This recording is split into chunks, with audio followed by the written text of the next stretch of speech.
هەڵبژاردننی ئەنجومەنی نوێنەرایەتی داهاتووی عێراق لە نووسینی ئارام حاجی. سەرنجام حکوومەتی فیدراڵی 11 نۆڤەمبری 2025 دیاری کرد بۆ هەڵبژاردننی ئەنجومەنی نوێنەران وەک پێنجەمین خولی هەڵبژاردن. لە 2023 بەدواوە لە دوای هەڵبژاردننی 10 ئۆکتۆبری 2021 کە ڕێژەی بەشداربوون تیایدا 41% بوو. خاڵی جەوهەری جیاکردنەوەی ئەم خولەی هەڵبژاردننی ئەنجومەنی نوێنەران لە خولەکانی پێشتر ئەو وەرچەرخانە جیۆسیاسیەیە کە عێراق بە تایبەتی و خۆرهەڵاتی ناوەڕاستی بەگشتی پێیدا تێدەپەڕێت. ئەم دۆخە تێڕوانینێکی استراتیژی تازە دەخوازێت لەسەر هەردوو ئاست. هەڵسەنگاندنی سیاسەتی پێشووی کارکردن و بڕیاردان لە سیاسەتی کارکردنی داهاتوو. ئەمە بە گۆڕانکاری لەوەدا دەکرێت کە هەبووە بۆ ئەوەی کە دەبێت ببێت، چونکە زەرورەتی دۆخەکە ئەوە دەسەپێنێت. ئەمەش ئەوەیە کە وەرچەرخان لە هاوسەنگی هێزە هەرێمایەتیەکان و استراتیژی نێودەوڵەتی بەرامبەر بە ناوچەکە دەیسەپێنێت و داڕشتنەوەی پێگەی استراتیژی عێراق دەخوازێت بۆ هەڵکردنێکی دروست لەگەڵی. بۆیە هەڵبژاردننی داهاتوو یەکلاکەرەوە دەبێت لە ئافرەندنی ئاراستەی ئایندەی سیاسی کارکردندا، چونکە هەموو چاوەکان لەسەر ئەوەیە کە لێی دەکەوێتەوە و بەدوایدا دێت.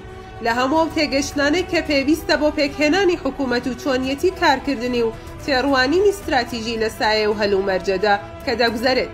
لەم ڕاستایەدا ڕێچکەی کارکردنی سیاسی دەرەکی عێراقی یەکێکە لەو هۆکارانەی کە حکمی ڕۆڵی عێراق دەکات لەوەی کە زیاتر مێحوەری بێت لە بەدیهێنانی داخوازیەکانی ئاسایشی نیشتمانی و ڕێخستنەوەی پێگە استراتیژیەکەی. ئەی ئەمە چۆن دەکرێت؟ بێگومان ئەمە بە گۆڕانکاری ڕاستەقینە لە بنیادی حیزبی و سیاسی عێراقدا دەکرێت.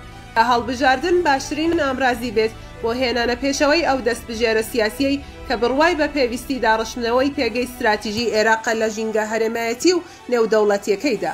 ئەم داڕشتنەوەیە لە بەردەم سێ ئاڵنگاری سەرەکیدا خۆی دەبینێتەوە. 1. ئەو قەیرانە مێژوویەی کە بەردەوام عێراقی تیادەژی و کاریگەری هابووە لەسەر پێگەکەی لە کێشمەکێش و ململانەکاندا. لا چێوەی ئەم قەیرانە مێژوویەدا عێراق هەمیشە کارتێکرا بووە بەو دۆخە نێودەوڵەتی و هەرێمایەتی خۆرهەڵاتی ناوەڕاست و حکمی هەڵوێستەکانی کردووە و تیایدا عێراقیان یان ناچار بە پاشکۆیەتی و دابەشبوون بەسەر ڕەهەندەکانیدا کردووە و کردوویەتە بەشێک لە کێشمەکێش و ململانەکان یان ناچار بە ڕوبەڕووبوونەوەی بووە وەک جەمسەرێکی سربەخۆ. بۆ تێپەڕاندنی هەر دابەشبوونێکیان دەرگیربوون لەگەڵ ڕوبەڕووبوونەوە عێراق ناچارە بە تێگەیشتنی دروست لەوەی کە ئەو دۆخە چی بەسەر ئەمدا دەستەپێنێت و دەبێت لە بەرامبەریدا چ بکات.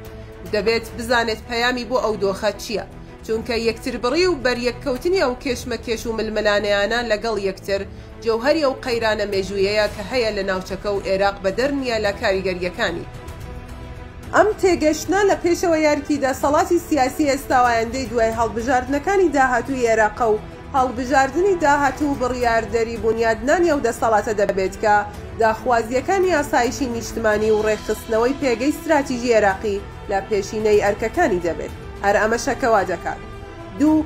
سروشتی هەڵبژاردنەکە بارگاوی بێت بە دۆخێکی کێشمەکێش و ململانەی ناوخۆیی و حکومکردنی پێودانگە دەرەکیەکان لەسەری و بیکاتە گرفتی سەرەکی دابەشبوونە سیاسیەکانی، چوەک ئەو دابەشبوونە نەریتیەی کە هەیە لە نێوان هێزەکاندا، چوەک ململانەی پێکهاتەکان لەگەڵ یەکتر، یان چوەک ململانەی نێو هەر پێکهاتەیەکیان لە ناوخۆیدا، یان ئەوەی کە هاتنە پێشەوەی نەوەیەکی دیکەی سیاسیە، وەک دابەشبوونێک کە کار لەسەر وەلاوەنانی نەوەی سیاسی پێشخۆی دەکات و پێی وایە ڕۆڵی ڕعیلی یەکەم ڕێبەرایەتیان تەواو بووە و ئەوە ئەمانن کە دەبێت بەدیلی ئەوان بن بۆ ئێستا و داهاتووی بارودۆخەکە کە پێدەچێت زیاتر مۆرکێکی مەدەنی سەربازی دوور لە کاریگەریەکی نەتەوەیی و حتمیەتی ئەم کێشمەکێشە وەک بەشێکی تەواوکاری وەرچەرخانە هەرێمایەتیەکە لەسەر عێراق خۆڕێخستنەوەیەکی جیۆسیاسی دەستەپێنێت و ئەمەیە کە عێراق ناچار بە خۆڕێخستنەوەیەکی استراتیژی دەکات.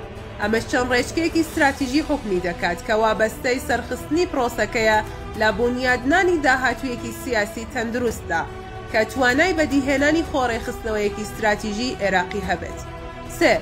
ڕێچکە استراتیژیەکانی بەردەم دەوڵەت لە سەرخستنی پرۆسەی هەڵبژاردن و بنیادنانی داهاتوویەکی سیاسی تەندروستدا.